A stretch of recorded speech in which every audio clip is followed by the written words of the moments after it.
Yeah, a lot of Michigan fans are anticipating an undefeated record going into Columbus. To me, I am one who agrees with that. I think Michigan is talented. I would imagine they're going to be favored in every game up until that point.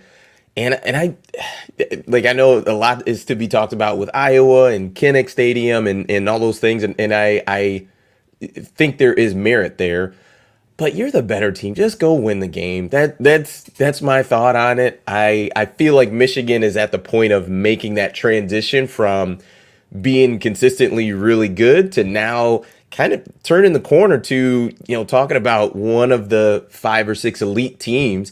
And to me, if you're trying to get there and make that transition, you had a heck of a season last year. Let's parlay that into, really turning into a team that, hey, week in and week out, we're here to take care of business. Doesn't matter where we play.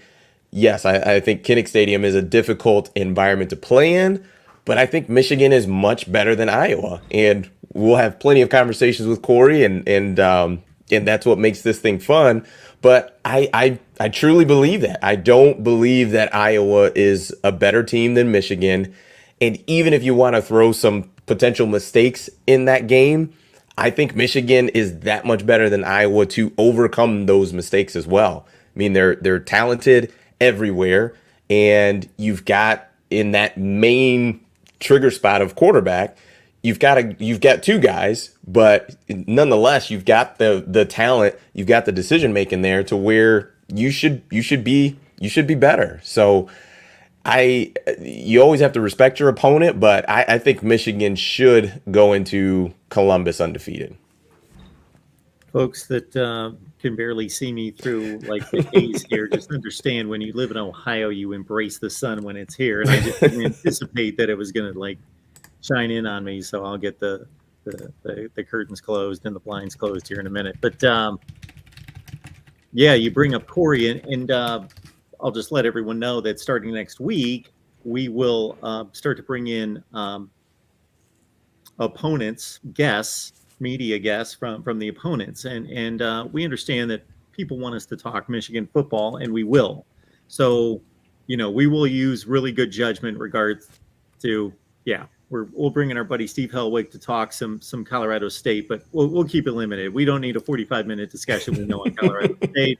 Steve, come in, give us the quick. Okay, who's their quarterback, running back? Who do we need to look out for? So you go into those games at least a little informed about Colorado State, what they bring to the table, how good they're supposed to be this year, who the playmakers are. Because no, I won't quite make the prediction that one of these 3 games will be competitive for a while, but we do know across college football that there will be some pretty mediocre group of 5 teams that will shockingly give somebody a little bit of a scare. I'm not talking about like final 20 seconds of the game, but I mean like into the third quarter, 24-20 kind of deal. So again, I don't think these group of 5 teams are at the level that Michigan's not facing Houston or Air Force or somebody capable here. They're playing some pretty low run group of 5 teams. So again, and then when it becomes a bigger game, like a situation with Corey, Iowa, the Penn State game, those games, we'll really break it down and have those conversations. So we hope to bring that to you each week during the season.